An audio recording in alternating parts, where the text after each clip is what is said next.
Maya had not looked at her reflection in months. She moved through the world with her eyes trained anywhere except a reflective surface. After the divorce, she could not bear the way her face looked back at her. Not the tired eyes, not the evidence of grief, not the unfamiliar version of herself that heartbreak had carved. She covered mirrors with scarves. She avoided shop windows. Whenever she washed her hands in a public restroom, she kept her gaze fixed on the sink. She told people she was healing, but the truth was softer and harder at the same time. She was hiding from the woman she had become. One afternoon, her sister invited her to help pack up an attic before moving. Maya agreed, grateful for a distraction. Physical tasks felt easier than emotional ones. The attic was warm and smelled of cedar and dust. Boxes were stacked against the walls, full of memories waiting to be sorted.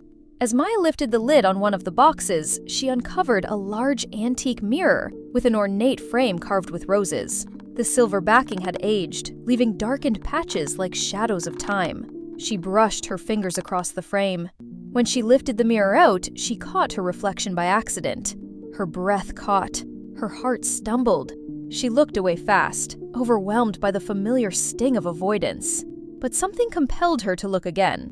She inhaled slowly and turned her face back toward the glass. What she saw surprised her.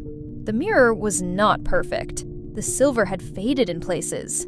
The edges were worn. The glass was slightly warped, giving the reflection a dreamy, softened look. Instead of brokenness, she saw beauty. She saw history etched into the glass. She saw 1,000 silent stories held in its imperfections. She leaned closer and finally allowed herself to study her own reflection. She saw the lines beneath her eyes, evidence of days she fought through. She saw the way her expression had changed, carrying wisdom and sorrow and a quiet strength she had not acknowledged. In that moment, she realized something simple and gentle.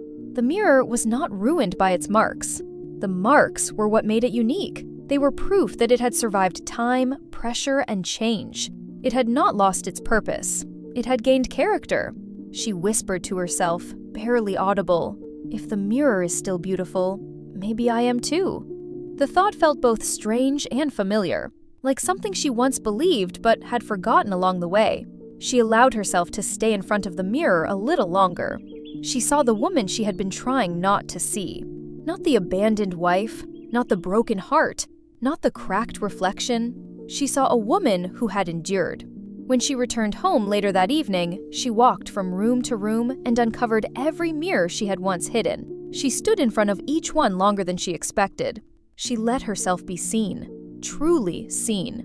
Healing did not happen in that single moment, but something shifted. She understood that her scars did not ruin her. They shaped her into someone braver, someone deeper, someone worth looking at with tenderness.